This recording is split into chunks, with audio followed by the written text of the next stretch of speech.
Now, I'd like 2 eggs over hard.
Yo, what's up, everybody? Welcome to Pop Culture Philosophers. I'm your host tonight, Rockin' Robbie Billups for PCP Movie Night. And tonight we're talking about a film from Martin Scorsese, one of my favorite directors out there. Now, last year we talked about Taxi Driver, we talked about Goodfellas, and this year we're talking about Goodfellas Part 2, Casino. That's what we're doing. That's what we're chatting about. And we got a great panel to talk about this 1995.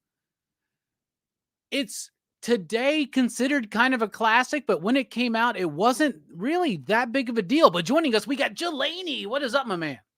Hey, for as long as I can remember, I've always wanted to own a casino. Good times. Hell yeah. I mean, it's a great line from the movie, and it's also really true. Like, well, that would be a gig. That'd be a sweet gig, bro. Mm-hmm. Yeah. Like you're just in charge of it, watching people play cards. Yeah. Speaking of sweet gigs, it'd be a sweet gig to be Fable. What is up, my man? I hit the wrong button. There you are, Fable. What's up? Station. What's going on, guys? We're just happy to be here. Right? Also tonight, because we can't do Martin Scorsese without you, Fable. Yeah. Right? Absolutely. And now we can't do Martin Scorsese without Joe Corallo. What is up, my man? Hey, got to enjoy Casino, and I actually watched a lot of good movies this past weekend. I watched Touch of Evil, The Lady from Shanghai, Scarlet Street, The Big Heat. So, man, I've been doing pretty well. I also watched Dead Men Don't Wear Plaid, which doesn't. It kind of fits if you think about it, but it's. Yeah. We had Brooks with us, and he mysteriously vanished. So hopefully Brooks will come back at some point or another. So tonight we're talking about Casino. Not one of those Orson Welles classics you were just talking about, Joe Corallo, but Casino by Martin Scorsese. So when we did Goodfellas, right, I immediately thought after that, we got to do Casino. Because I was joking when I said it's Goodfellas Part 2, but it kind of is. Like it, and even Martin Scorsese, he himself describes it as a sequel of sorts to Goodfellas, where it's about that same life, but on another scale, like a higher scale, right? And this is a subject matter that Godfather Part 2 touches on, right? When the mob basically creates Las Vegas.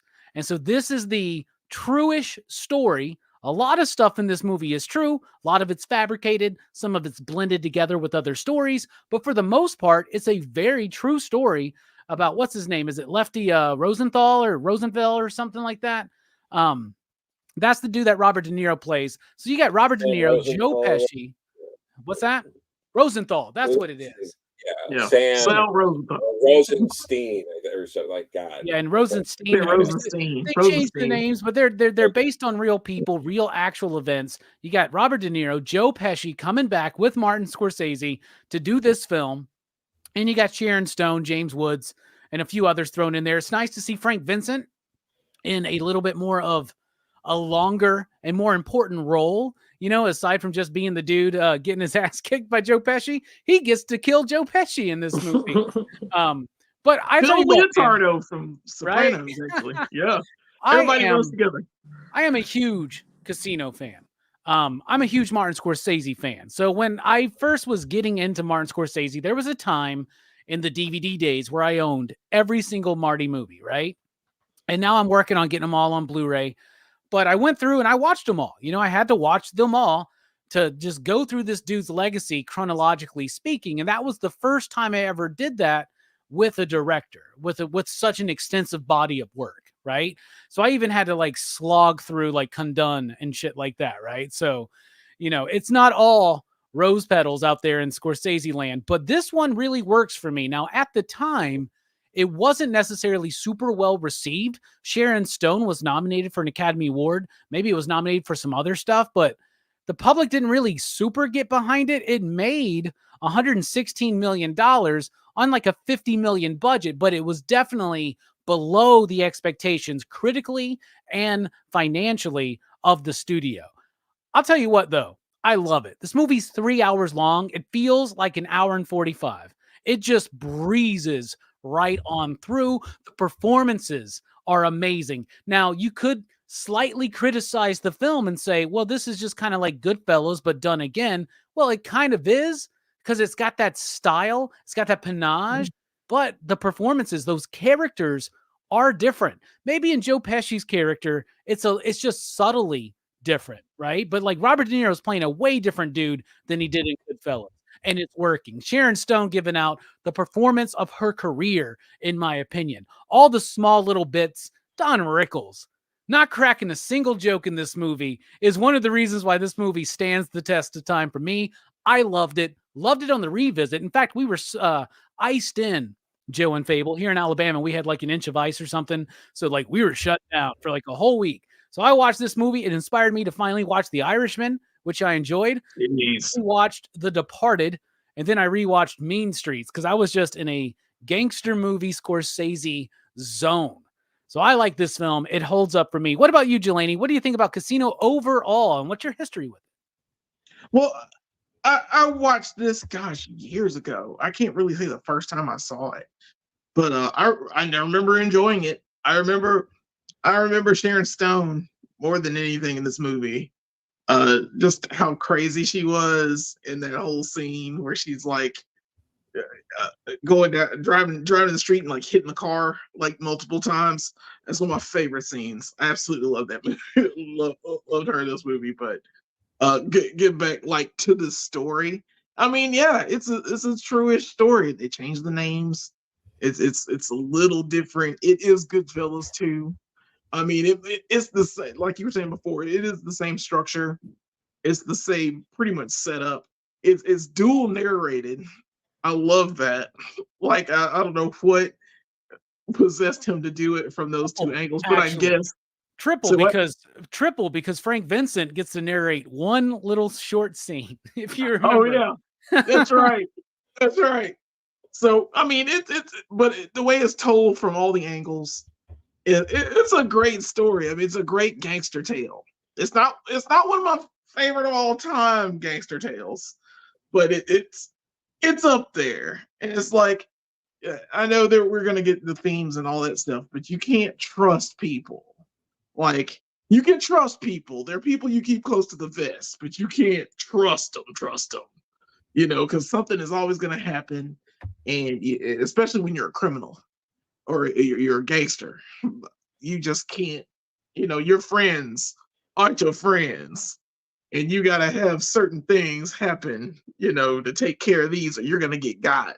I love this whole thing. Like, I couldn't be in this world because I'd been dead already. But I'd screwed something up. But just to be in this world, like, just feeling like you're in charge of a large amount of money at all times, just shifting it around and all these things in a casino where you're basically just screwing tourists out of their money because the whole plan is the house always wins, and it's always a good tale to tell, and it's cool. I mean, I wouldn't mind being in charge of it, but I still wouldn't want to be a part of the mob or any of that craziness. This feels like it'd be a little shady. I put myself in positions in movies, and I definitely wouldn't be any of these people because although Robert De Niro's character was cool, he screwed up twice.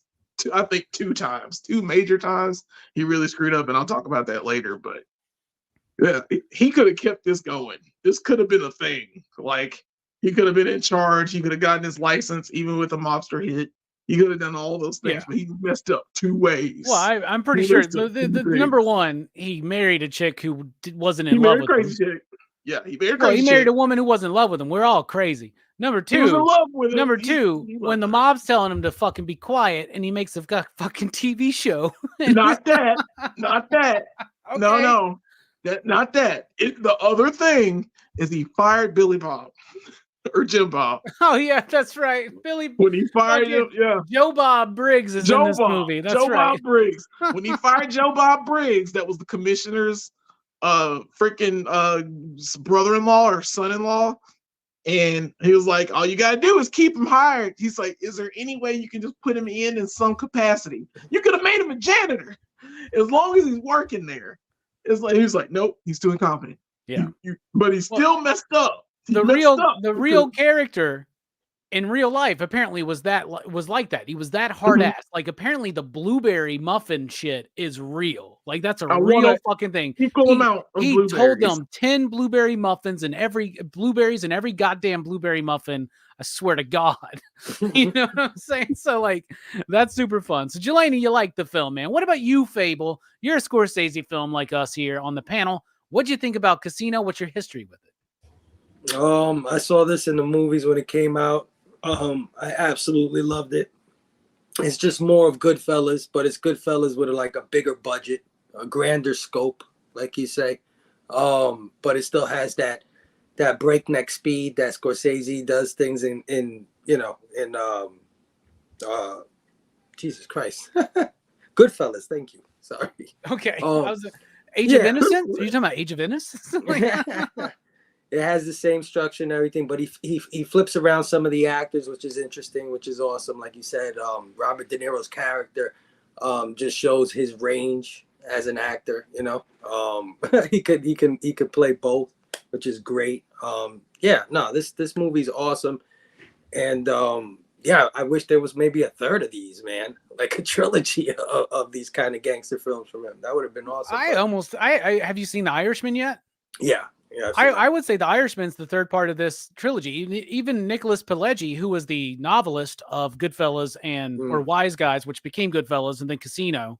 And after he finished Goodfellas, this was the next story he was developing and working on. He got Marty involved, and he's even a producer, listed as a producer on Irishman, which I just watched, and it's like it's almost the same type thing, but like another level of it, right? Like a more old school, right? So like it's like I feel like Martin Scorsese, Goodfellas is his Godfather Part 1, right? And then his Godfather Part 2 is split between 2 movies. The flashbacks of Godfather Part 2 are his Irishman, and his Michael story in Godfather Part 2 is Casino. And then his Godfather 3 is The Last Temptation of Christ, starring Willem Dafoe. So. Fair enough. So you like the film? Yeah, man. I hope this is a classic. You said that it's like not a classic. Like I understand what you meant. Like back then we didn't consider it like that, but over the years, but I think it's a bona fide classic for sure. It's definitely something that has aged well as far as in the viewers' minds. It's up there with a lot of people's favorite Scorsese films. Right. By the way, every time I see Robert De Niro, Fable, there is something, I don't know what it is. It's not it's not the look necessarily, but it's about the mannerisms and the idea. You are so Bobby De Niro to me, man. Every time when I was watching Casino, I was like, that's Fable. Fable is ace. Like I was 100%. And I'm like that in the house too. I'm like, I want equal amount of cereal in every bowl. There's got to be 20 flakes in every bowl. I can imagine you looking at your kids being like, 20. "It's my money. I'm going to give it to you. It's no problem. I just want to know what it's for." Like, I don't think that's anything fucking wrong to ask. You know, like whatever. I hope Brooks gets his internet shit worked out because I'd love to hear his thoughts on the movie. But I'm very, very excited to hear what you think about it, my man Joe Corallo. What do you think about Casino? What's your history with it? Was your uncle in this one too? No, but he what was it? I watched this on VHS not long after it came out. You know, I had already seen Goodfellas. I mean, you know, fantastic. I really enjoyed this movie. I hadn't watched it as many times as Goodfellas, but you know, I still liked it. It had been years since I watched it, which was why I kind of like jumped at this. I was like, this is a good excuse. Because sometimes you do need an excuse to watch a 3-hour movie, you know, because a lot of my movie watching, you know, it'll be like 10 o'clock or something. It'll be like, oh, let me put something on. And if it's like over 2.5 hours, it's kind of like, I don't know if I can. But yeah, no, it was as good, if not better, than I remembered it being. I think I genuinely, I don't know if I forgot or if I was just more impressed by Sharon Stone this time. And maybe it was because I just saw her in Police Academy 4 that I was like, oh, wow, she's all fucking in on this. And then like, I you know, I try to watch a few little things about it. You know, some old clips, and I was watching the Siskel and Ebert on it. Did any of you watch the Siskel and Ebert review? No, I didn't have a chance to check that one out. So Siskel hated it, so I'm glad he's fucking dead. What a miserable sack of shit that guy was. He was the most miserable out of those two, man. Yeah, absolutely. He gave it thumbs down, and Ebert, to his credit, was just like, what are you talking about? He's like, I could name 200 movies that came out this year that are worse than Casino off the top of my head. Like, what are you talking about? And like, and Siskel just like, just what a dumb motherfucker. And luckily for all of us, he died very few years later. So, oh shit! You know, when you've been dead for like 20 years, we can make these kind of jokes, right, Joe? Absolutely. You know, I don't think any of Siskel's family watches your channel.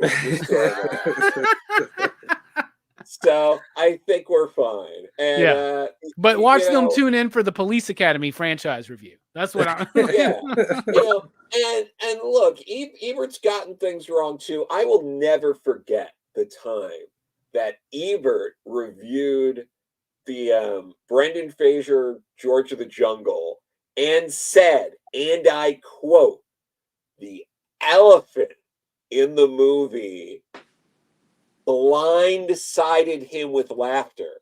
Oh my goodness. I don't know what was going on with that guy for that. I never saw that movie for the elephant. Yeah, but with Casino, Siskel was dead wrong, and I think Casino is both completely unfairly compared to Goodfellas and absolutely fairly compared to Goodfellas, like at the same time. Yeah, absolutely. Like it lives in this weird sort, because it's like, that's not fair. It's a different story. Different things happen. The relationship that you focus on here is with Robert De Niro and Sharon Stone, and it's a way different relationship. And all these kind of things that make it ridiculous to compare, but also how can you not? And it's great seeing James Woods really stretching his acting chops to play a scumbag. Yeah. Just It's not a stretch. And then he would go on to play one of the biggest scumbags on earth, Rudy Giuliani, in that like made-for-TV Rudy Giuliani film in like He the did early that? 2000s. Oh wow! I'm a That's Malcolm's funny. mouth. Speaking of scumbags, Brooks is back. So Brooks, what's up? So First of all, have you seen Casino before? I'd seen the end of Casino. This is another movie that like Do the Right Thing where I'd seen the end of the movie. So the only thing I remembered about it was the cornfield scene where Joe Pesci gets beaten to death while House of the Rising Sun plays. It's rough, Like, isn't it? It's a good scene. Yeah. Spoilers. Like when that song started playing, like, oh, we're at the end. All right, then what'd you think about watching it for the first time all the way through? I liked it. It does feel long to me, but I think like it doesn't like there's a lot of good character work in this movie. Like I think especially like Pesci and De Niro, like they really playing the characters really well in this movie, and like they're really interesting. Like the problem with me in this movie is like business stuff is like a thing that I just can't wrap my head around. So like all the like crime stuff around like money transfer and stuff, like my mind just blanks out. Like I don't know what they're talking about. I don't, it's just a thing that doesn't interest me. But this movie, like that's not a big part of it, but it is a part of it. But I think the most important part is like the interactions between the main three characters, being Pesci, Sharon Stone, and De Niro, and that's where like I think the movie really shines. Yeah, I love how you mentioned the sometimes like, and I watch most of my movies on subtitles just because I don't know, I like doing that. It helps me remember the names and the places in particular, right? But like it's very beneficial in a Martin Scorsese film like this, one of his gangster films, to do that, because when he delivers his exposition, it's delivered usually through a narration, right? Or somebody telling somebody something, but he does it and he doesn't go back to it. Like he's just like boom, boom, boom, info dump. We're moving on, right? Like, hope you caught that. You know what I'm saying? But like you said, Brooks, it's not the most important thing. Yeah. This movie has great performances, though. Like Brooks highlighted, it is anchored by great performances and great characters and developing these characters. Now, I know a lot of the modern audience, or should I say the younger audience today, would probably look at this film and be like, nobody's a hero in this film. Nobody's good. It's all about scum and villainy, right? But Marty, because I know him, so I call him Marty. So Martin Scorsese, though, one of the things I love about his films, and we've discussed this, is these are unsavory characters, but we're not necessarily shown them in a very black and white kind of way. We're shown the nuance of the human existence. We're all scumbags. So, you know what? I'm going to not be a scumbag tonight. I'm going to let y'all go first. So, Delaney, what's a performance you want to highlight in this film? I'm gonna go with Sharon Stone as Ginger. I mean, she steals a lot of scenes in this movie. She's absolutely the hustler. Like in this film, she's 100% hustler to complete alcoholic and drug addict by the end. She's one of those characters where you look at her and you're like, yeah, you probably shouldn't trust her. But she's so charming. And she pulls it off so well. And the way like De Niro is like totally head over heels in love with her, even though all her mess is going on, all the tying your kid up to a bed while you go out to sleep with your best friend, like your best friend in general. And that's so weird, a weird thing to do, or like just ask out of the blue for $25,000 so I can give it to my former pimp. It's just, it wilds me out. Like her stretches are very weird, and they come out of left field. And she thinks she's doing the right thing, and she's not. And it's so weird because I mean, of course, Joe Pesci would have been my second, but she is just the scene alone of her crashing the car multiple times.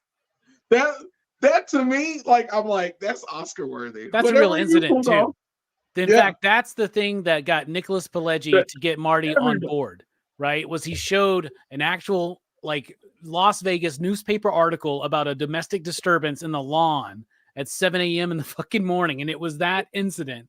That's real. That's real awesome. shit, man. Yeah. Yeah, I cannot believe that happened. Well, yeah, I can. She It's kills the America. role though, man. She gives it her Yeah, all, dude. And in she one of the features on this Blu-ray, she's talking about at a certain point she felt like she wasn't like a part of the club because Martin and Joe and Bobby, they had worked on shit together already. They had this like repertoire. They had this like camaraderie, right? And she felt like she wasn't getting the attention. And she said, she basically broke down and said, Marty, I need you to direct me. And I need you to push me in a place I've never been. And he goes, okay, absolutely. And he pushed her to an Academy Award nomination, like 100%, man. She kills it in this movie, bro, man. I don't know what it is about her. It's just her. She got that Riz, son. That's all it is, and it carries well in this film all the way through, even when she's dying.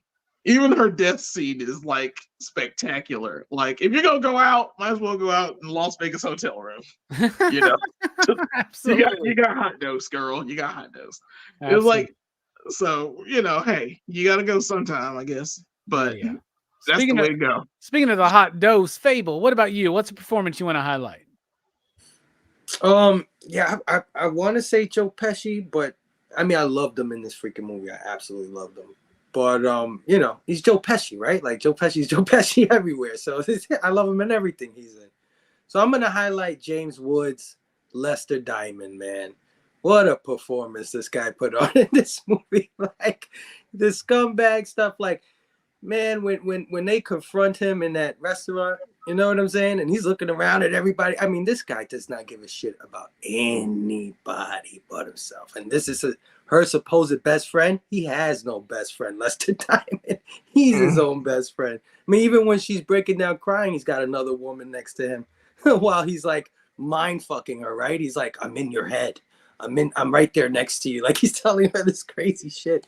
And especially at the end when she brings the daughter around and he's like, I'm putting this kid to Bolivia in a box. Bruh, if you watch that, next time you watch the movie, every time Sharon's on the phone or whatever with Robert De Niro, like look in the background and that kid's like poking him and like just swatting at him and shit like that, dude. She hates him. Yeah, no, he was awesome. You know, like I said, when he got confronted in the restaurant and, you know, he just leaves the restaurant, the way he like puffs out his chest to show the other guys he's not scared of while he's walking out the restaurant. He put on a performance in this movie. So, yeah, Lester Diamond, James Woods, man. All right. Of course, the real story was Lester's based on a guy named Lenny, and the ginger character was Gerald, or I don't remember her name, Gertrude or something like that. Jerry. So like Jerry. he wasn't like a former pimp or anything like that. They were actually high school sweethearts, had a kid together. So there's more of a connection. Basically, the character Robert De Niro is playing is in real life, that character married a woman who was still in love with someone else. And that's what happens in this film. And, you know, that's a hard thing to do unless you guys are into polyamory. Anyway, what about you, Joe? What's a performance you want to highlight? You know what? I'll take a couple of the smaller roles here. One thing, Dick Smothers as the senator in that one, specifically in that one scene. Another real scene taken from history. Fucking kills it. And also, you know, those who are old enough will appreciate that guy's supposed to be Harry Reid. Yes. That's the senator that incident happened with. And there's Harry Reid. There's audio recordings of Lefty Rosenthal like berating Harry Reid at the fucking like in the fucking hallway at the because he used to be in charge of all the Las Vegas shit. Yep.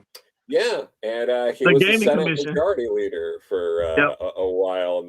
A little bit. You know, a little bit of time. Just crazy doing stuff. Just the coolest stuff. Yeah.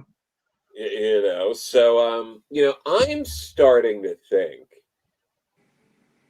maybe some of these politicians are just looking out for themselves. What? At least tell me I was at the dinner. At least say I was at the dinner. You were at the dinner. Like that was how I wanted to stress that, and then also I really loved Frank Vincent in the film. Not only is he always great every time he shows up in anything, but I love the fact that it feels like they had a conversation with Marty, and he was like, "All right, you get to kill Pesci this time." So,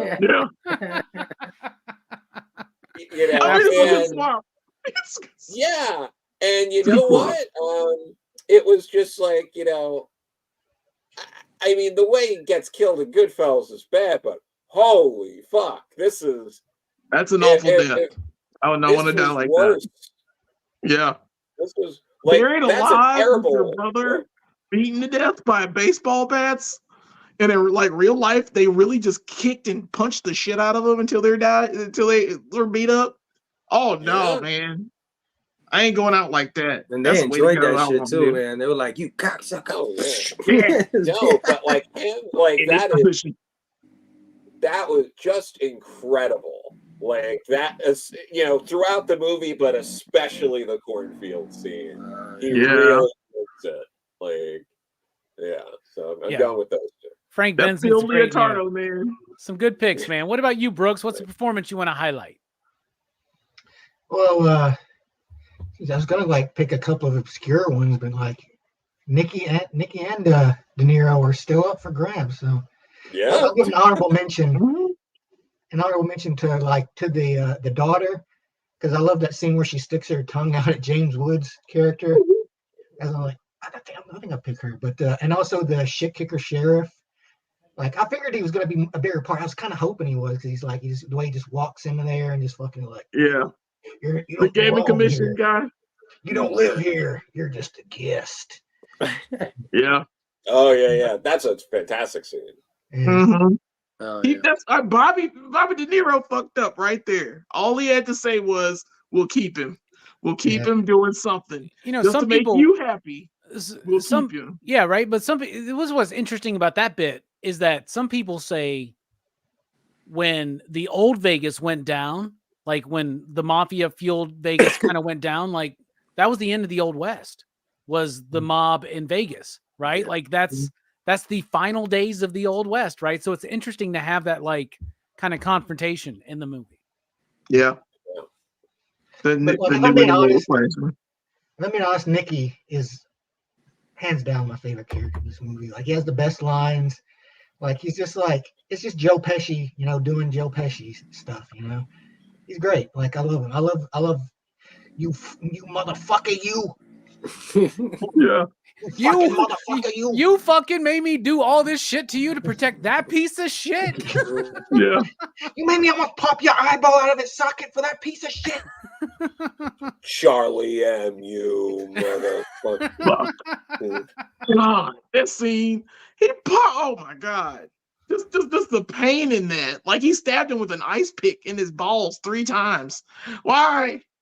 Yeah, apparently that's true too.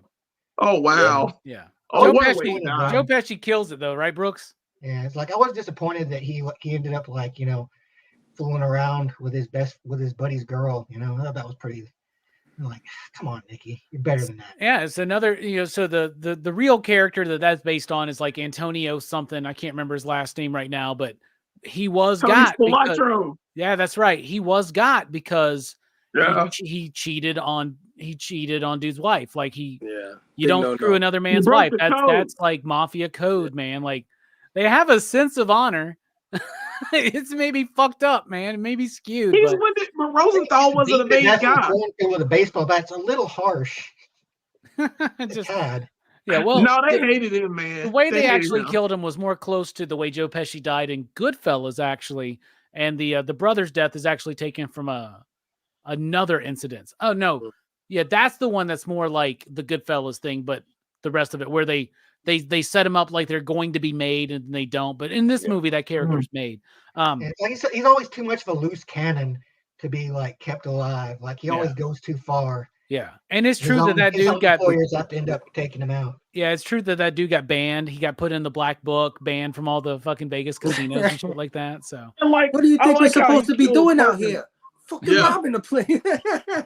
His kill, the best kill he does is the one where he kills the lady. Like he walks in, like the lady partner for Frank Pollock. He just shoots her in the head like 3 or 4 times. I was like, oh my God. Yeah. That's brutal. So for me, I do want to take the moment to highlight Robert De Niro as Ace in the film. He's really good. And what I love about Robert De Niro's performance in this film is it's intense. You feel something within him, but he doesn't get to like show it as outwardly as he does in say like Goodfellas, right? But in almost as in a Taxi Driver type way, most of it's internalized, right? And it comes through, and it comes through in a slightly comedic performance. The dude's like taking pills for his ulcer and all that just like very like underscored throughout the movie. So it's not really like, you know, other movies would go out of their way to be like, this dude's dealing with an ulcer and this and shit. And like, but it's like, it's done almost comedically. He's great. And apparently the scene where he goes to put on pants for the meeting, that's true too, because the real Lefty Rosenthal was like, you know what? Like, I got to keep the crease in my pants. I got to look good. This is Vegas, right? And all those ugly ass suits he was wearing towards the end of the movie, all that shit's real, man. Robert De Niro got to actually meet the character or the guy who his character is based on. And one of the first things he did apparently was take him to his closet and show him all of his suits from the 70s. Nah, that Salmon suit he was wearing at the end was pretty baller. I'm digging that. No, he's got some drip, man. He's got some drip. What's interesting is that the Lefty Rosenthal, I guess is his name, but Lefty, who Ace is based on, was not interested in this movie until we found out Robert De Niro was going to play him. Then he was on board to like do this movie. So, but my favorite is actually Don Rickles as the casino manager. I was hoping because somebody picked him. Martin Scorsese cast Don Rickles, and in the back matter on the Blu-ray, they're like he casts all these comedians to do non-comedic roles. Mm-hmm. Like, and it's crazy because it all works. And Don Rickles is so good in that. And they're like, it's so crazy because he's playing just a normal guy. And then every time in between scenes, he's cutting everybody up and insulting everybody and shit like that. So Don Rickles is just, you know, and one of the few celebrities to be drawn in real life by Jack Kirby. He appeared in Jimmy Olsen. So everybody remember that. All right. What about the style and structure? Let me tell you what I think. This is a 3-hour movie that to me does not feel long. Like I said earlier, it feels like an hour and 45 minutes, maybe at least 2 hours. It breezes by for me because you get into it. And just like Goodfellas, it's structured where it lures you in with the glamour of this life, but now at the added fact of the glamour of Las Vegas, right? Who doesn't want that existence, right? You know, like sex, money, gambling, alcohol, drugs, crime. Like, who doesn't want that existence, right? And this is a particular time in American history that may never happen again, at least not so openly. You know what I'm saying? Like, now it's all like at the Bohemian Grove and shit, and not necessarily out in the open in Vegas or whatever. But it's absolutely nuts to me that this movie is 3 hours long and does not feel that way. Martin Scorsese can do this. He doesn't quite do it for me with The Irishman. That movie does feel a little bit long. This one never feels long to me. It moves at a quick pace. I love the interjection of comedy in this script. Like, the comedy really helps kind of propel it forward as well. And I love the style of the movie. Martin Scorsese, the way he moves a camera, the way he glides it, the way he will do scenes where it just moves from person to person. We see way too much of this shit nowadays done with CG. This motherfucker did it with one camera, one take, going for it, and just excellently crafted and framed. Technically a solid masterpiece. It was filmed, I believe, at the Rivera Hotel, which was based on the Stardust Hotel, which in the movie is called the Tangiers Hotel, which is fictional, right? But all of that shit looks amazing. Think about that scope. When we see Vegas for the first time, and it's a sea of darkness and a grid of lights. And then it goes beyond that, and we see all the empty graves that are buried out in the desert, right? This oasis of the last remnants of the Old West lifestyle and idea that anybody can go in there, and if you got enough fucking power, you could just muscle your way in and take shit over, right? What a wild fucking time. Excellently captured through style and structure, in my opinion. What about you, Jelani? What do you think? Oh yeah, this is a boss movie. This is how you become a boss and run things. In Las Vegas, like I've never been to Las Vegas, but I'm scared of the Las Vegas now. Las Vegas now is probably way too commercialized. Like they said at the end of the movie, it's like Disney World. It's just something, just nothing of what you had before. And it looks like these mobsters had everything in control. It was shot beautifully, of course, like you said. They said that I think that they demolished the hotel that they filmed most of the scenes in right after this movie. Yeah, so right. like the fact that they kept it up just to film this movie, I mean, it's already a triumph in itself. I mean, I'm sure. I mean, this did win Academy Awards, right? Did this win any Academy Awards? I don't know about that. Let's take a look.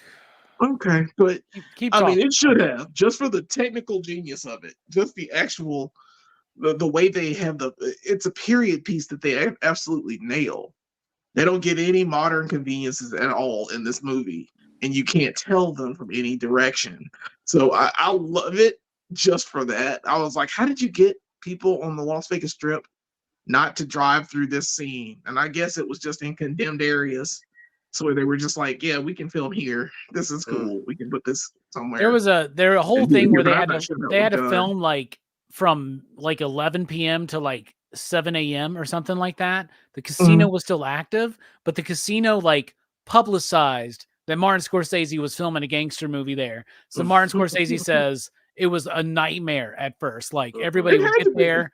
There would be all these fucking people in the way. The sound was terrible. You need extras. But he said that like 4 to 7 was where it was the golden spot where they could get some stuff. But at 7 a.m., all the old people came in, and they said that's why he put the shot of the old people walking in with their windbreaker suits and shit. Yeah. So the only Academy Award it was nominated for was Best Actress for Sharon Stone. It did not win. She won the Golden Globe. Marty was nominated for Best Director for the Golden Globes, but he did not win. It did win the 2020 awards for Best Film Editing. 2020, like Barbara Walters and shit. Wow. Fucking. That's still wild though. Yeah, and it's 3 hours long, and it doesn't feel it. For me, it doesn't feel it either. Yeah, it is a very engrossing film, and you get a lot of the nuances of casino life, like that actual lifestyle. I would, like I said before, I would love to be like go down here and try to gamble and at least have a little fun in one of these casinos, and just have half of the time that they had. I mean, it looked like it looks amazing. Yeah. To be honest, it's shot so well, and I'm like, I don't gamble, but I would love to gamble here. Like, it looks like a place I would want to do that and not get my kneecaps broken. Well, we need to take you to Mississippi first, and we can do this. You can do it on the small scale, and then you can do it on the large scale. Speaking of doing it on the large scale, what about you, Fable? What do you think about the style and structure? Style and structure, man. I mean, when it comes to Martin Scorsese, this is where I fall in love with Martin Scorsese. I mean, this movie absolutely drips style and structure. It's a master class in editing. You said it won the 2020 award for editing. Oh man, they dropped the ball. This is some of the best editing, in any film I've ever seen. Who else can narrate and tell you the back end of the story? Like, oh, this is how a casino works. Not Harrison Ford. And they're showing the drop off, and they're doing this, and they're shooting all these little scenes that literally are there for 3 seconds. We're talking about a wedding. We're talking about a spelling bee where he's with his kid. I mean, the wardrobe changes in this movie. It's ridiculous the amount of costumes they use to just for 3 seconds of footage just to do these montages. It's quite amazing. It's quite a feat. Just like you said, it's a technical masterpiece as far as that's concerned. And then style, I mean, this worked in Goodfellas, and with a bigger budget, it's working even better here, I think. The way he goes through all the aspects of casino life, gangster life, talking about Kansas City, you know what I mean? Just all these different areas and shots and costumes and everything. I mean, it's just a marvel what he pulled off here. So style and structure. Oh, and then you add the music, all the licensed music, and at the right points. We'll get there. No, I know, but it's part of that style. Yeah, it's part of that, putting you in that time frame too, like Jelani said. I mean, this you can tell this is the 60s going into the 70s, going into the 80s without even having a number at the bottom of the screen telling you what year it is. Yeah. This movie's amazing. Style and structure, this is where Martin Scorsese excels. Hell yeah. What about you, Joe? What do you think? Oh yeah, no, I mean the editing's crazy good in this. The editing might be tighter than Goodfellas slightly. But I don't think this movie has like there's a couple of scenes or so in Goodfellas, like that tracking shot going into the restaurant and all of that, like that one take and things like that were really ambitious. That like this movie does ambitious things, but it's different kinds of things.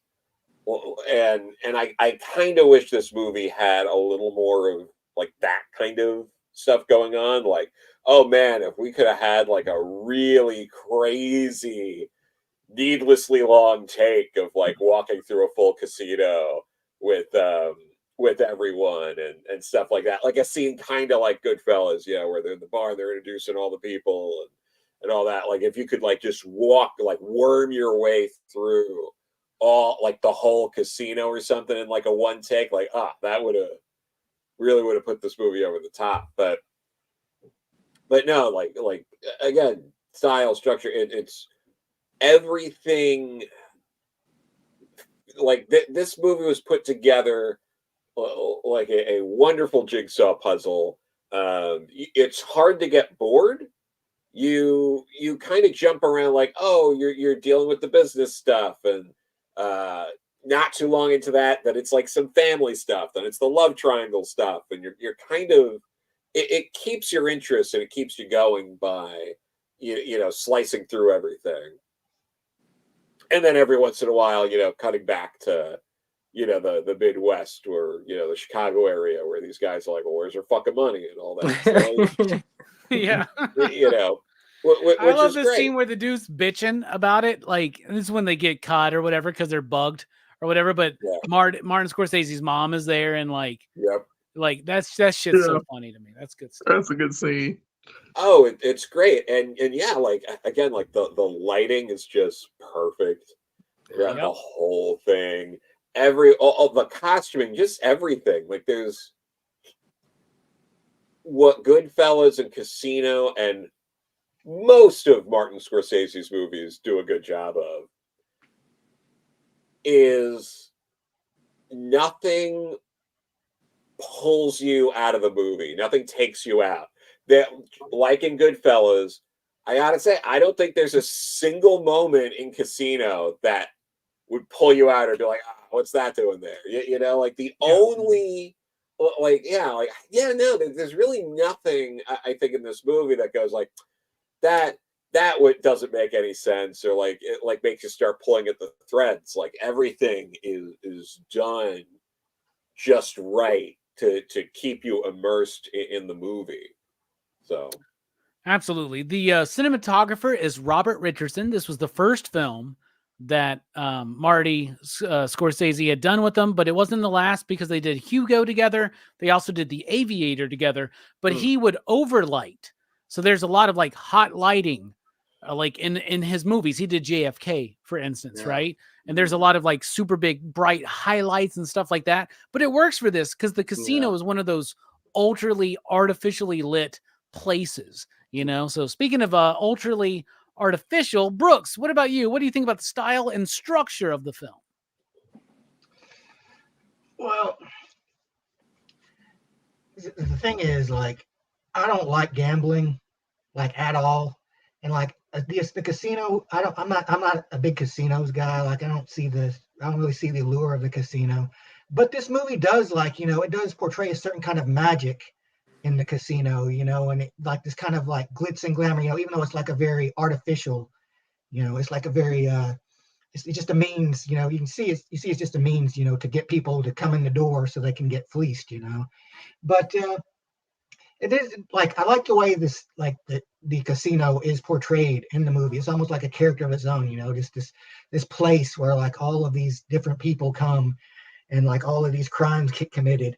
And like it's like it feels to me kind of like almost a Western in a way. In a way, it's like, kind of laments an old way of life that's on its way out, like the idea that these guys, or could just like, come in here and do crime and just like basically just get money for like almost no effort. Like, they just open a building and like people come in and like they get money. And like it feels a little bit long to me. I think it could have been tightened up a little bit time wise, but I don't come to think of it though. I don't think there's a scene I would really want cut either. It's kind of like one of those things like, man. But yeah, like it's definitely got like that Scorsese stuff, the narration. Like the narration can be like kind of irritating. It can feel like, it's talking down to you. But in gangster movies like this, like, it kind of makes sense, it's like the guy's like, let me tell you this story about these crimes I did, That's kind of the point. It's like you want, because you got Ace and he'll come in and he'll be like, yeah, this is how I ran the casino, like, and then you have Nikki come in. Like, I love the way that, they move between the characters as far as the narration too. Kind of adds a little like flavor to it. So overall, pretty good. Hell yeah. All right, let's get into the music of the film. There is no composer of the music score because there is no score to this film. It is all soundtrack driven. Now, Martin Scorsese has hit a point in his career by then and even before then where this motherfucker can put any music he wants in a movie. Like, there ain't no problem as far as getting the rights to a song for a Martin Scorsese film at this point, right? And he's got music scores in other films and they work fine, but a lot of his films are driven by popular music, right? And he always describes it as, this is just the music I personally listen to. And some of it I'm listening to when I'm writing or when I'm thinking about the movie, but a lot of the times it's just I listen to this music and I think of scenes and I think of how that relates to certain songs. So we have a soundtrack with like Muddy Waters and the Staple Singers, right? And the Moody Blues, Les Paul and Mary Ford. We've got Fleetwood Mac, B.B. King. We've got the Rolling Stones. We got Little Richard, Tony Bennett, the Animals. Great use of the Animals, by the way. I love that song. Got Dean Martin. But let me tell you something. One of my favorites is he uses Devo's version of I Can't Get No Satisfaction, which I love and works so well in this movie. And that's another thing that drives the pace of this film is the music. And he did it in Goodfellas. He does it here. He's done it in other movies. He continues to do it. It works. It rocks. What do you think about the music, Jelani? Oh yeah, I enjoyed the music. I can't remember any of it at the moment to pull out. I don't. But just because it was going at such a pace where I was just like, oh, okay. I mean, I understand what's going on. I understand this. And there was just music that was in the background for me. So I'm not really like pointing out the music for the first time in a long time because I was so engrossed in the film, I just didn't pay attention to it. So I apologize. That's all I gotta say. All right. What about the music works? The music works for the scenes they were in, but I don't remember any of it. No, I mean that's when you don't notice it. That's part of when the movie's doing it right. But they may be doing the movie right, but you're not doing PCP movie night right because we talk about the music every yeah, week. We do. How long we been doing this, Jelani? Long enough, man. It's the first for me. Like I said, what if about I taking you? Notes on the music, I would. What about you, Fable? What do you think about the music? Oh, music's fantastic, man. I mean, he uses every song as if he had a composer, they all fit, they all drive the movie. And you're absolutely right. I mean, anytime they're in intimate situations, it's a soft song. Anytime where they're montaging and going crazy and showing raids and this and that, the song is some, hard rock probably. He knows exactly what songs to pick for each scene. And I think like when I think of like video games like Grand Theft Auto, I think this is where they steal all of that from.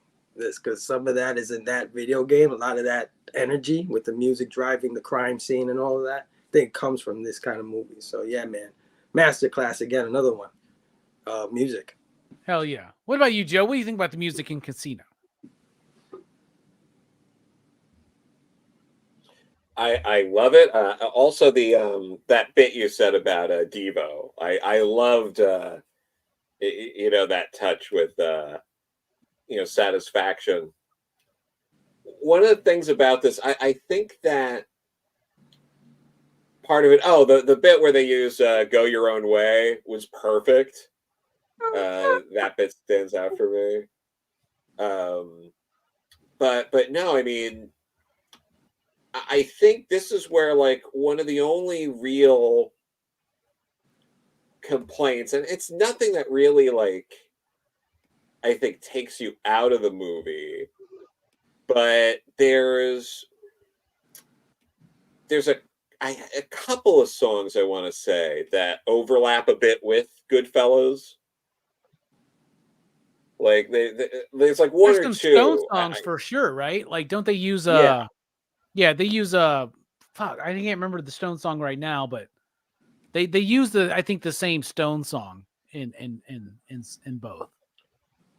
Yeah, I'm pretty sure, but again, it's killing me. But yeah, I think they use the same Stone song, and I think there's one more too. But like, for the most part, it's all different. But I do kind of wish that there was like zero overlap.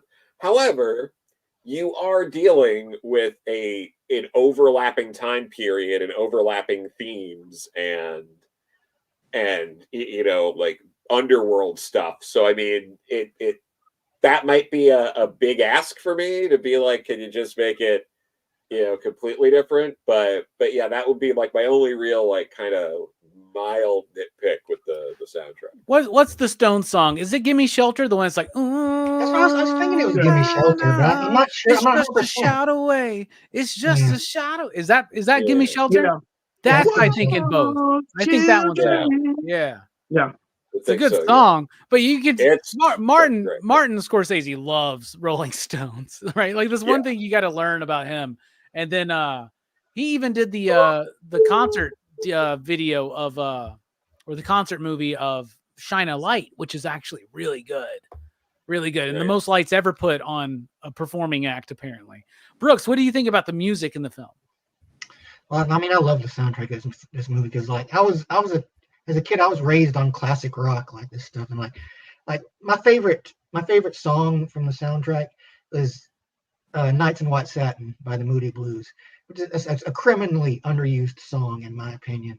Like it's a very moody, atmospheric song, you know. It's just done by the Moody Blues. Yeah, appropriately. Yeah. But yeah, like there's like, you know, they're all bangers on this soundtrack. Like, it's great. This is like a really good like playlist somebody put together from like the classic rock era. So like no, like I've absolutely, like, there's not any song on the soundtrack I thought like, that song mid, you know, that song's like, that song sucks, that song doesn't work, you know. Like, it's great, you know. He not only does he take the popular music, but he like puts it in the movie in a way that makes it work, you know. It doesn't feel like he's just, you know, throwing songs in there, you know, just to, you know, just to get your attention or whatever. You're not Suicide Squadding it. Yeah. And you like, right before this movie came out, like, Forrest Gump was a thing, and that was another thing that used Americana pop music, pop rock, to like show the time and the place and the mood and the tone, and it all works, man. And you sometimes you don't need a composer. If you're a horror film, you need a composer. Can't do this if this is a horror film. You need somebody to put in and all that shit. But the music's great. All right. The theme. This movie is filled with thematic material that you can pull out for your life. Jelani, what's this movie speaking to you, my man? What do you do? There are a lot of things that it says. I guess the power of excess is too great for just one group of people to have. Doing too much in one area is pretty much can be your downfall. Trying to go big time in a hurry because that's what Rosenthal was trying to do, is trying to get his gaming license, but he didn't have his particulars. His friends were mobsters. His best friend is like the craziest mobster you ever should have as a friend. I mean, he even sleeps with his wife. It's just, they're just little things that could have been avoided. Like I said, Robert De Niro does two major things in this movie: screw up, and it's just marry a hustler and basically get rid of fire Joe Bob. And it's just like, those are the two minor things. Now I'm sure there were a number of things that were going on other than the mob, because the guy ratting everybody out with the bag in the grocery store, that kind of signaled the end of it. But there are too many loose lips, especially when there's like the government is after you and you're trying your best to like fool around it. But with the second the police are involved and they're like looking at you, it's pretty much a wrap. They got you. It's the long game at this point. You can buy all the surveillance equipment in the world, Joe Pesci, but you can't stop it. And even in the end, the mobsters get you. So it's power. It's power corrupted. It's an overload. It's thinking you can do too much at one time. Like Icarus, you fly too close to the sun. I really like that, man. The dangers and tribulations of excess, right? Mm-hmm. And like we all strive for more. We all want more, but more is too much, Yep. And there's the weight of more will always overtake you. What about you, Fable? What do you think? What's this movie speaking to you? On this go around, the thing that hit me the most, and it's probably not the stuff that hit me when I've seen this movie multiple other times, but this time particularly, I kind of felt the whole like correlation with getting old, right? Like just a young to an old man, right? Kind of like when you're young, everything is new, everything is shiny, everything is, for grabs, you're invincible. And this movie even shows you how shiny and beautiful and dreamlike things are in the beginning. And when you get to the second act, it's where you're in your 30s, right? And you're like, reality crashes. It's not as glitzy and glamorous. There's a lot of bad. And you're like, let me get married to someone I hate. Settle down, all that. So, and that even shows in the film the way that's structured in that second act. And then the third act is when like the consequences.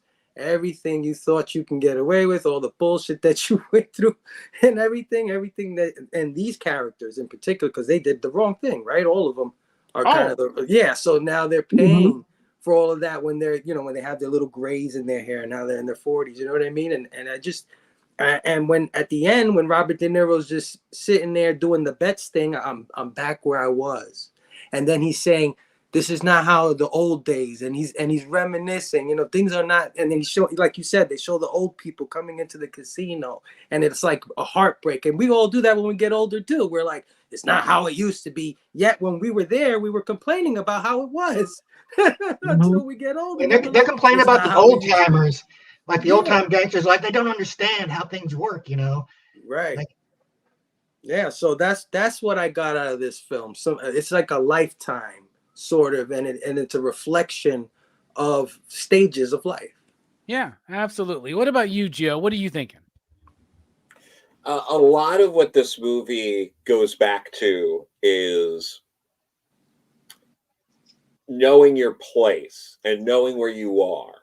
And when you don't know your place and you don't respect it, bad things happen. It's constantly reinforced in the movie with, Nicky, you're not from here. You can't just come in here and own this place. And that's what he does, and it catches up to him. Ace isn't from there. He's brought in. He's not in the casino business. And he's like, I got to run it my way. And all of his bad choices stem from him acting like this is his home. This is my family. And it never was. That was never his wife, just in the legal standing, but like that was never his wife. This was never his casino. And he didn't learn these things until they were taken away from him. Nicky didn't learn this wasn't his place to run until the very bitter end, watching his brother being beaten to death. And he finally figured out, you know what? This isn't my place. And it's a movie that's really about like the message there being like, you got to stay in your lane. You got to respect people. You know, don't treat people treat people like. Don't be a bully. Yeah. Don't be a bully, like in other people's homes, because that was the line crossing. It's like, you're pushing me around in my fucking home. You got another thing coming, and that's constantly what happens. That's what happens to Ace on multiple fronts. That's what happens to Nicky. That's what happens, to the gangsters. Shit, it happens to Ginger in the movie. Yeah, happens to Ginger. Happens to all. You of them. overstep your bounds. Yep. Yeah, this isn't your home. That money's not her. Like all these things. It's like she was obsessed with, taking from Ace what was his, and it literally killed her. That money killed her. Like that's what this movie, I think, is reinforcing throughout. Hell yeah. What about you, Brooks? Follow that up. What are you thinking? Well, I think this movie's mostly about the kind of how it's like. This is the thing on a lot of the movies, gangster movies. This type is, of like how hollow, like success and like wealth are when you get them. Because Ace, he's very successful, but like it's never good enough. He's always trying. He's never good enough. He always wants more.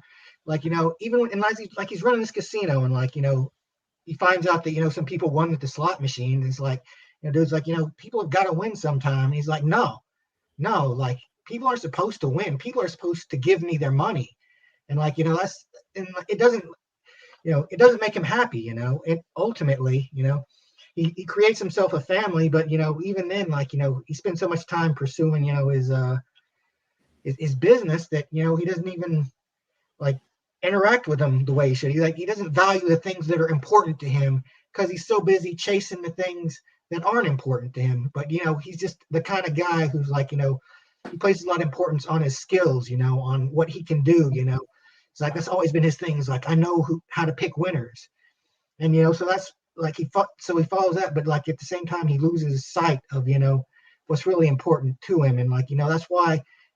No matter how much money he makes, no matter how successful he is in his endeavors, he'll never be happy. Well, y'all have all killed it tonight. So let me just basically encapsulate everything that everybody else said with what the way I would say is this movie to me is about the consequences of selfish ambition, right? That's what it is. Everything that Ace does in this movie is not in service of other people.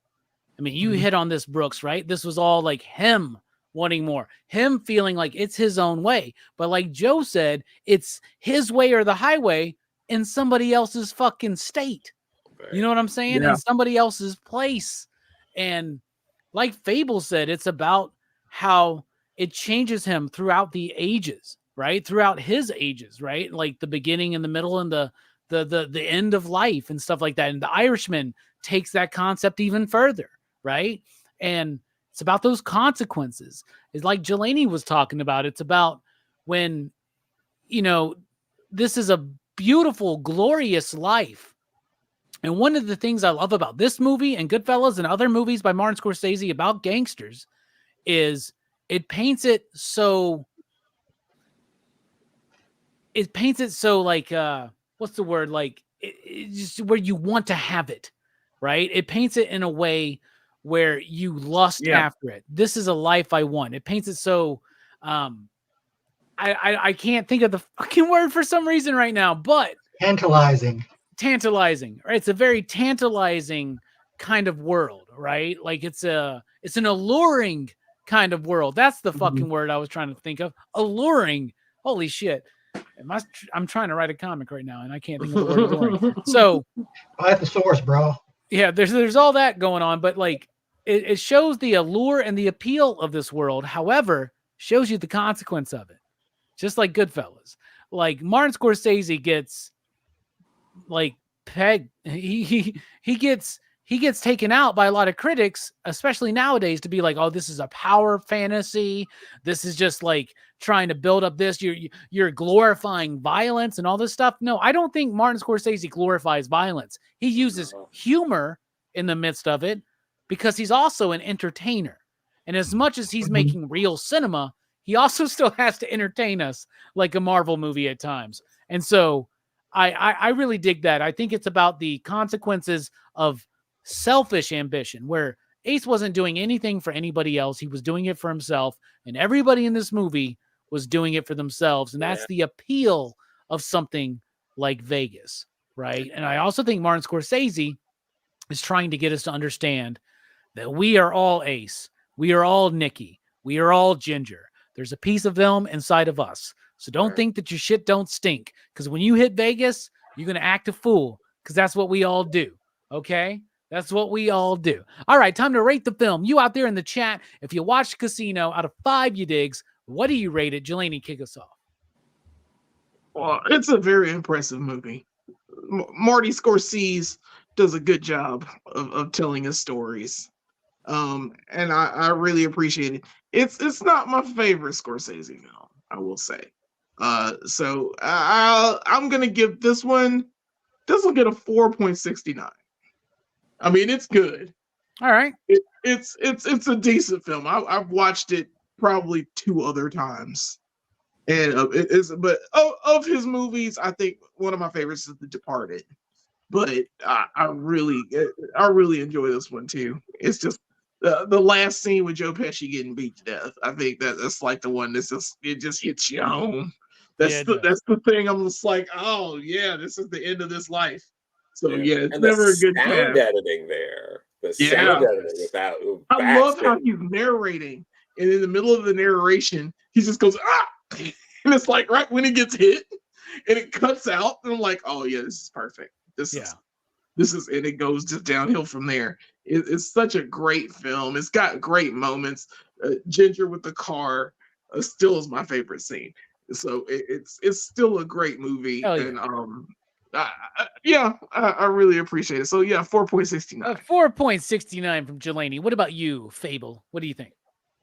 Yeah, I mean, like I said, when I watched this movie, what really got me, it's its technical aspect of it. The way it's made really captured me. I mean, like, just like you talked about Ginger, there's a scene where Ginger is sitting on a fountain, and she's looking up at the camera and she's smiling, and this is to like show you that like she's the most beautiful girl in town, or she's the coolest girl in town. Now, can you imagine calling Sharon Stone to come to a freaking fountain, sit there, rig a camera on top of her for literally a second worth of footage? Like Joe said, putting together a beautiful puzzle. And that's what he did. He took all of these little scenes, all these little things that he filmed, put them together, and just made this grand story about this gang in Las Vegas. So, but I agree also. I don't think it's my favorite Scorsese. And I think it's piggybacking off of what he started in Goodfellas. And I think Goodfellas is slightly more grounded than Casino. Casino has the little comedy aspects, which brings it into satire almost, or parody in a small, very minute way. So I dig the more serious tone of Goodfellas. So I'm going to give this, like Jelani, 4.69. All right. 4.69 so far across the board. What about you, Joe? Yeah, mostly the same things. I was thinking a 4.5, but you guys, with the 4.69, I think that's where I'm going to go, because a 4.5 doesn't quite seem right, but a 5 also doesn't quite seem right. So I think that's perfect. Right. Hell yeah. All right, Brooks, 4.69s across the board. What about you, my man? I'd give this one a 4.5. Like, it's close to being perfect, but it's not quite there. Like, I think, like, a lot of it has to do with like the length and the like a lot of there are certain scenes where I'm like not as interested because of just just the subject matter in general, but like, the characters really carry the movie, I think. And like, I think it is a really good movie. And like, I definitely want to see it again. But like, I think as far as gangster movies I've seen so far, it's the one I'd say is closest to being as good as like the Godfather movies in a way. Damn. All right. I appreciate that. All right. For me, I'll agree with everybody else on the panel except for Brooks. I'll give it a 4.69 because, Joe, you said it perfect. This doesn't feel like a 5, but it feels like 4.5 is too low for this movie for me, personally, Brooks. So I'm going 4.69. We're going to add in the 5 you digs from Chill Out Man. Ariaga, I appreciate your 4.5. We're not going to add that in. You make a PCP average of 4.69. So there you go. That's what I think. Actually, I think we could add in Ariaga. I think it would still work. And then Two Gun balances us out. So there you go. This is a PCP average rating of 4.69. Not quite perfect, but it's near there. My thing is this. Joe said this perfectly earlier. It's unfairly compared to Goodfellas, and at the same time, very fairly compared to Goodfellas, right? Goodfellas' third act ramps the movie up. This third act slows it down just a little. Yeah. So to me, that's the difference between the 5 and the 4.6. And you just got to respect it too. Like, you just got to respect it. Because like Brooks said he doesn't like the gambling thing. Sometimes when they talk the money, it loses him. And I can see other people feeling like that. But you got to respect the technical aspect, the acting that's going on here. You know what I mean? The structure. Yeah. So it'll deserve a high grade just for those things. Absolutely. So thus concludes our review of Casino here on PCP Movie Night. Join us next week for PCP Movie Night, where I saw somebody mention Fear and Loathing in Las Vegas in the chat. We're not going to review that one, but for the first time on PCP Movie Night, we are talking about a Terry Gilliam film. Next week, we're talking about 12 Monkeys. Go. Well, if you guys ever do Fear and Loathing, I saw that on the big screen at a double feature with Brazil. Well, Joe, we did Brazil. You did a Terry Gilliam movie before. Yeah. Fuck, we did Brazil. You're right. We did do Brazil. Shit. For the second time, we're doing a Terry Gilliam film, 12 Monkeys. Oh, yeah. Look, we did that last year too, didn't we? Yeah. Year before A last. while back. been a while. That 12 was, Monkeys, man. That was a while Yeah, ago. dude. Yeah, 12 Monkeys is a great one. Well, Joe, you know that great, yeah. you're one of the first people I send the list to, so you pretty much always have your pick because yeah, it's just the way I it is, man. appreciate that. No offense to anybody else, except for No, Jelani and but, Brooks. They're just assumed to be on every episode. So. We're gonna be here. Well, all the yeah, time. I figure that but no, like at some point you should do Fear and Loathing, and I would happily join for that. Oh, we definitely will. Maybe next year for sure. Yeah. Like Fear and Loathing's great, and I need an excuse to watch it again. And I saw I that in did the too. theater. Yeah, that was the theater when we were working there. Yeah. Nice.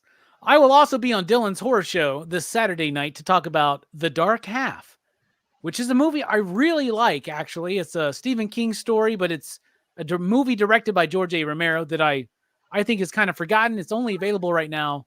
You can find it on Amazon Prime. It's available on Amazon Prime, so check out that. Jelani, thank you for being here. Any final thoughts and what you got coming up? Yeah, glad to be here. Casino's a great film. I would marry Sharon Stone now. she did now. But yeah, it's such a great film. And of course, yeah, Brooks and I do a little thing called Go Figure Reviews. We were off last week because we were snowed in for a week. So we didn't get much to do. But now this week we are back and we are having Trap Joe as our figure review from the Masterverse line, the new Eternia wave. So it's the big the 6-inch or 7-inch figures actually. We're gonna do that this week. I have not discussed any of these with Brooks. He'll be okay with that though, right? Brooks, you cool? Yeah, he'll do. Yeah, cool. And then of course this week we're also gonna do, this is a surprise one. We're gonna do the Trouble Bubble Nice. Hell from the yeah. Python Patrol of G.I. Joe figures. I keep finding these like in the stores and Targets and stuff, and I was like, oh, I'm gonna get one. So we're gonna do that as well. And I always wanted a Trouble Bubble, but it's the Python Patrol version, so I've got mixed feelings. We'll discuss about Brooks probably knows nothing of the Trouble Bubble, but we will do it. We're gonna delve into it. That's what we're doing this week. Hell yeah. So yeah, can't wait. Someone please throw a link out to Go Figure Reviews. Go in the Figure chat. That'd be Reviews. great. That'd be great. Fable, Thanks. thank you for being here. Final thoughts. What you got coming up? Yeah, man. Thanks for having me. This is a classic movie. This is definitely a staple of my young life, and also when I started getting into movie making and the things that go behind making a movie production and stuff. So this is a good trip down memory lane. If you guys got some time, go check out the show we did last Friday. Robbie was there. Lost in Comics, Tacky, Nick, Brother Joe, everybody was there. It was a great show, Fable. Yeah, Thank you. yeah. Yeah, It was a get great Brother time. Joe over here sometime. Yeah, hell He yeah, needs to do man. I don't know, man. He confused the fuck out of me on Oh, and Fable Stu. show. Y'all need to watch that, man. Stu was there. Stu Stu is our was there. new. But Yeah. did he add anything though? I don't know. Well, he's our new co-host, man. He's a permanent part of the show, so I definitely want to highlight that. And come check it out. Come check us out this Friday yet again at 9 p.m. Eastern. This time we're having Chet-Eye Knight, who's a great X-Men fan in the community. Can't wait to have him on. And you know how it is, man. It's Friday night. I don't know. I want to kind of make something up that is like, it's Friday night, like, you know, like we're relaxing, we're chilling. I'll get to it. I'll figure it out. But yeah, come join us Friday night, 9 p.m. Eastern, one collection down. Oh yeah, somebody please throw a link out in the description below. I don't know if any mods are left here, so maybe it's up to you, Fable. Joe, thank you for being here. Final thoughts. What you got coming up? Thank you. Oh, well, what was it? Sheena, it's over. The last issue is out imminently. You'll get it this week or next week, whatever Diamond wants to get it out. So check it out. That'll be the end of that. And then I feel like Dynamite tends to do trades like 6 months or a year out. They take a while before the trades come out, but yeah, so it'll eventually be collected. Cherish, which I edited for Dynamite, the collection of that is going to be out in the next couple of months. You can pre-order that on Amazon. I edited that with Katana Collins was the writer on that. We were both on here talking with Robbie last year about it. So that's right. That was actually a really great conversation, Joe. Thanks. Yeah, no, that was a lot of fun. We were talking about her romance novels and shit, man. I love yeah. I like her spicy romance novels, y'all. Hey. Yeah, no, she's really great. I'm hoping to see her at a con again soon. And then I have the King Arthur and the Knights of Justice. That book is going to be out in the next couple of months. So you can also pre-order that on Amazon or through Mad Cave's Maverick and Print website. Nice. All right, Brooks. Thank you for being here. I appreciate it. Final thoughts. What you got coming up? Obviously, Go Figure Reviews, more of this shit. Right? I don't know. Glad to see you, man. I'm glad to see you made it through the ice apocalypse of North Alabama 2024. I survived somehow. I had to cut open a bantha and crawl inside of him to stay warm, but no big deal. I thought they smelled bad on the outside.